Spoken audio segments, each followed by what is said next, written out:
Fala aí, pessoal. Tudo bem? Nesta aula de hoje de bioestatística, nós vamos aprender a fazer comparações entre grupos utilizando o teste T. Vamos lá, então? Não sei se vocês chegaram a ver a outra aula sobre o teste Q quadrado. Caso vocês não tenham visto, é essencial, é muito importante que vocês voltem e assistam a aula sobre teste Q quadrado. Nessa aula sobre teste Q quadrado, eu apresentei toda a explicação que está por trás de testes de comparações entre grupos. Ok? Então, para que você possa compreender de forma adequada este teste T, você deve assistir primeiro o teste Q quadrado. Esse exemplo que está aí na tela é exatamente um exemplo do teste Q quadrado, de uma situação onde eu aplicaria o teste Q quadrado diretamente. Eu tenho dois grupos, onde cada um desses grupos eu tenho exatamente a proporção de ocorrências de um evento. S e N, então, representam sim e não. Por exemplo, podem ser dois grupos onde eu estou comparando a incidência de uma doença ou qualquer outra característica. Bom, em algumas situações, é importante que a gente compare médias de valores de dois grupos diferentes. Quando eu estou comparando médias, uma das formas de eu realizar essa comparação e verificar se as diferenças são estatisticamente significativas, eu utilizo o teste T. Por exemplo, se eu estou comparando a idade de pessoas diagnosticadas com uma doença degenerativa rara, e eu tenho aí dois grupos, por exemplo, homens e mulheres, e quero comparar a idade média que essa doença ocorre em cada um desses grupos, aplica-se o teste T. Assim como no teste Q quadrado, no teste T também nós temos duas hipóteses de interesse. Eu não estou afirmando nenhuma delas ainda. Antes de começar qualquer estudo, eu tenho que ter minhas hipóteses bem claras. A hipótese nula afirma que os resultados obtidos no grupo de controle são iguais aos resultados obtidos no grupo tratado. Por exemplo, a média de idades do grupo 1 é igual à média de idades do grupo 2. A hipótese alternativa afirma que os resultados obtidos no grupo de controle são diferentes dos resultados obtidos no grupo tratado. Pensando no exemplo anterior, a média de idade do grupo 1 é diferente da média de idade do grupo 2. Assim também como no teste Q quadrado, se o valor P for menor do que 5%, eu não rejeito a hipótese nula. Consequentemente, só vou rejeitar a hipótese nula se o valor P for maior do que 5%. Bem aí no centro da tela está a fórmula do teste T. Todas essas letras aí vocês já conhecem. O x com a barra em cima é a média, o S1 ao quadrado, assim como o S2 ao quadrado, é a variância do grupo 1 e a variância do grupo 2. N1 e N2 correspondem ao número de elementos do grupo 1 e do grupo 2, tamanho da amostra. Veja esse exercício 1. A tianeptina é um fármaco antidepressivo do grupo dos tricíclicos. Rocha relata que os resultados de um ensaio clínico aleatorizado, duplo cego, realizado com o objetivo de comparar a tianeptina com placebo. O ensaio constituiu em administrar a droga a dois grupos de pacientes, compostos de forma aleatória, e quantificar a depressão através da escala Montgomery-Åsberg. Pelo planejamento adotado, os dois grupos não diferiram em termos de depressão no início do ensaio. A tabela a seguir representa os scores finais dos pacientes dos dois grupos admitidos em Belo Horizonte. Aí então estão os valores quantitativos da depressão dos dois grupos, do grupo que foi tratado com placebo e do grupo que foi tratado com tianeptina. A questão solicita então, primeiro, letra A, escreva as hipóteses de interesse desse estudo. E letra B, determine o valor P desse resultado, interprete seu significado ao nível de significância de 5%. Se você não entendeu nada desses enunciados, assista a aula do teste Q quadrado. Bom, escrever as hipóteses de interesse desse estudo, já escrevendo-as e apresentando o que elas significam, aí está. A hipótese nula, os resultados obtidos no grupo de controle são iguais aos resultados obtidos no grupo tratado. O que isso significa? Que o nível médio de depressão dos pacientes tratados com placebo é igual ao nível médio de depressão dos pacientes tratados com tianeptina. E a hipótese alternativa é que os resultados obtidos no grupo de controle são diferentes dos resultados obtidos no grupo tratado. Ou seja, o nível médio de depressão dos pacientes tratados com placebo é diferente do nível médio de depressão dos pacientes tratados com tianeptina.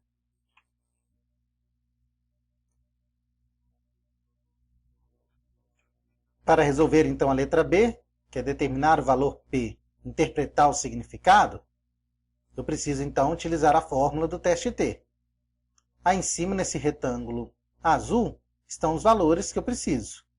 N1 e N2, que corresponde ao tamanho das amostras dos grupos 1 e 2.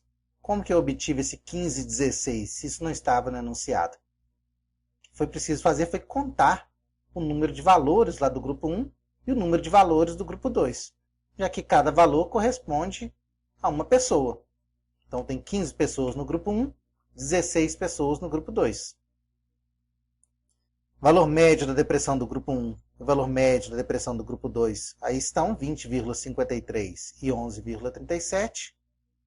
E o desvio padrão do grupo 1 e 2 também estão aí, 11,09 e 7,26. Basta agora substituir os valores e realizar as operações.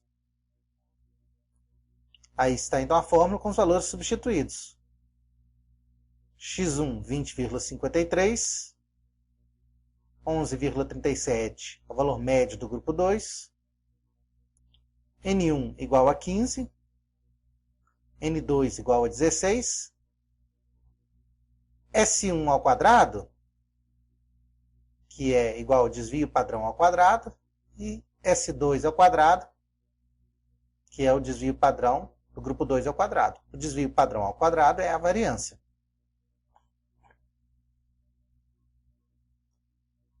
Repetidos os valores aí, vamos então. O numerador realizado a subtração. A soma das frações, cada fração foi transformada em números decimais. Assim você não tem que ficar trabalhando com denominador comum, que dá um trabalhinho. Se você tem uma calculadora, você resolve isso diretamente, realizando a divisão. 1 dividido por 15 mais 1 dividido por 16. 11,09 ao quadrado e 7,26 ao quadrado também foram aí resolvidos. Assim como o denominador da fração, 15 mais 16, 31, menos 2, 29. Mais um passo, então. Realizada a soma, à direita, dentro do parênteses, e a multiplicação dentro da raiz. Repare que aí eu estou utilizando o máximo possível de casas decimais. Na verdade, estou usando 8 casas decimais, que é o máximo que a maioria das calculadoras tem. Quando você estiver realizando os cálculos, também utilize sempre o máximo possível de casas decimais. Repetida então a fórmula. Realizada a soma e a divisão. Tenho aí o valor de T é igual a 2,738. Este é o valor de T. Mas eu tenho o valor de T, como que eu chego no valor P desse resultado? Eu preciso da minha tabela do teste T, da distribuição T de Student. Onde que eu procuro por esse valor calculado de T nessa tabela? Eu tenho que olhar na linha correta do número de graus de liberdade. Para o teste T, graus de liberdade é igual a N1 mais N2 menos 2. Tenho então 15 mais 16 menos 2 igual a 29. Procuro então pelo valor calculado de T na linha 29. Ali está o valor, ou mais próximo dele. Então tem aí o valor P igual a 1%. Se o valor que eu calculei está bem próximo de um desses valores da tabela, eu posso afirmar com certa aproximação que o valor P é igual àquele valor que está no topo da tabela, nesse caso 0,01. Se o valor for diferente desses valores da tabela, você procura onde que esse valor T está, entre quais valores que está, e você afirma que o valor P é entre tal e tal. Assim como nós fizemos no teste aqui quadrado. Vamos então escrever a resposta ao que se pede. O valor P, então, é igual a 1%. Considerando a significância de 5%, a hipótese nula é rejeitada e, consequentemente, aceito a hipótese alternativa. O que isso significa? Que há relação entre o tratamento com tianeptina e o nível de depressão dos pacientes, pois o valor P é menor do que 5%.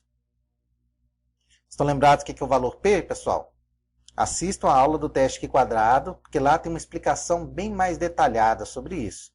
Mas o valor P é a probabilidade desse resultado, daqueles valores que estavam lá na tabela tianeptina e placebo, aqueles lá, sabe? É a probabilidade daqueles resultados terem acontecido somente devido ao acaso. Este é o valor P. Logo, como essa probabilidade é muito baixa, a hipótese nula é rejeitada. E o pesquisador passa a entender, então, que há sim alguma relação entre tratamento com tianeptina e o nível de depressão dos pacientes. Vamos para mais um exercício, exercício 2. Vamos lá? Para determinar como uma dose experimental de anestesia afeta homens e mulheres, uma amostra de 15 homens e 17 mulheres foi selecionada aleatoriamente em uma clínica odontológica e seus tempos de reação em minutos registrados. As seguintes estatísticas sumarizam os dados. Então, está aí o valor médio para os homens e as mulheres, assim como para a variância.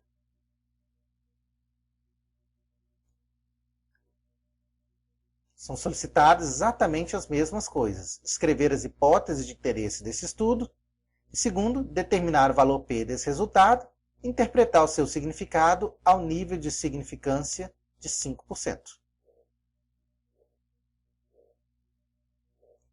Escrever as hipóteses nulas. Escrever as hipóteses não é uma tarefa difícil.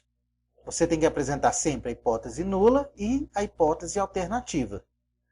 Estas são as hipóteses que, ao final do seu estudo, os resultados desse seu estudo irão lhe indicar qual delas é a hipótese correta. A hipótese nula afirma que os resultados obtidos no grupo de controle são iguais aos resultados obtidos no grupo tratado. O que isso significa? Que o tempo médio de reação da anestesia em homens é igual ao tempo médio de reação em mulheres. A hipótese alternativa afirma exatamente o contrário, que os resultados obtidos no grupo de controle são diferentes dos resultados obtidos no grupo tratado. Em outras palavras, o tempo médio de reação da anestesia em homens é diferente do tempo médio de reação em mulheres.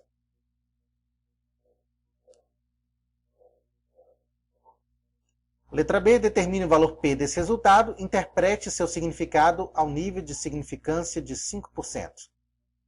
Para fazer isso, eu preciso utilizar a fórmula e os valores que foram dados naquela tabela. Aí estão os valores, 15 homens, 17 mulheres, os valores das médias e das variâncias. Substituindo esses valores na fórmula, aí temos então média 4,8 do grupo 1 e 4,4 do grupo 2. E assim os outros valores, N1, 15, N2, 17, S1 e S2. Também aí apresentados, 0,64, 0,81. Repetindo aí esta fórmula, vamos em seguida ao próximo passo. Realize a operação dentro do parênteses 1/15 mais 1/17. Repare que neste exercício já foi dada a variância ao invés do desvio padrão. No outro exercício foi dado desvio padrão, precisei elevar o desvio padrão ao quadrado. Aqui não, já foi dada a variância, 0,64. Então, por isso que eu não vou levar 0,64 ao quadrado, nem 0,81, ok? Muita atenção que isso é um erro comum no dia dos exercícios.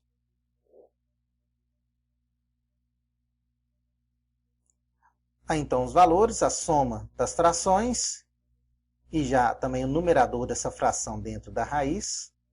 Realizadas as operações, a gente é só seguir a ordem das operações, é soma, multiplicação, tirar a raiz. É muito simples, é só você ir passo a passo sem errar. Fazendo as operações escrevendo sempre os resultados com o máximo possível de casas decimais. Nada de arredondar, só arredonda ao final.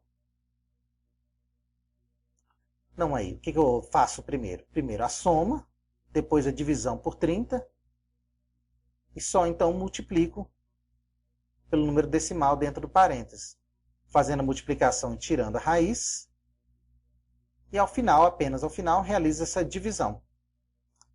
Tenho aí o valor t igual a 1,321. Mais uma vez eu tenho o valor t, mas e o valor p? Como que eu chego nesse valor p? Preciso recorrer à distribuição t de student. Aí está a distribuição t de student. Nesse caso, eu tenho 30 graus de liberdade. Graus de liberdade igual a N1 mais N2 menos 2. Então, eu vou procurar pelo valor de t calculado na linha do 30. Esse valor, aí está, 1,321. Bem próximo do valor que está na coluna do 0,20. Então, eu afirmo que o valor P é igual a 20%. Se esse valor fosse um pouquinho maior, por exemplo, 1,5, repare que esse valor estaria entre esses dois valores da coluna do 20 e da coluna do 10. Então, se meu resultado do T fosse 1,5, por exemplo, eu afirmaria que o valor P está entre 10% e 20%. Assim como eu fiz na aula do teste Q quadrado. Não deixem de assistir essa aula. Vamos então escrever a resposta de forma sucinta, objetiva e, claro, correta.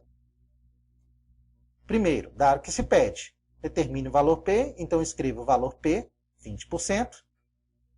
Interpretar o seu significado ao nível de significância de 5%. Se a significância é 5%, eu não posso rejeitar a hipótese nula.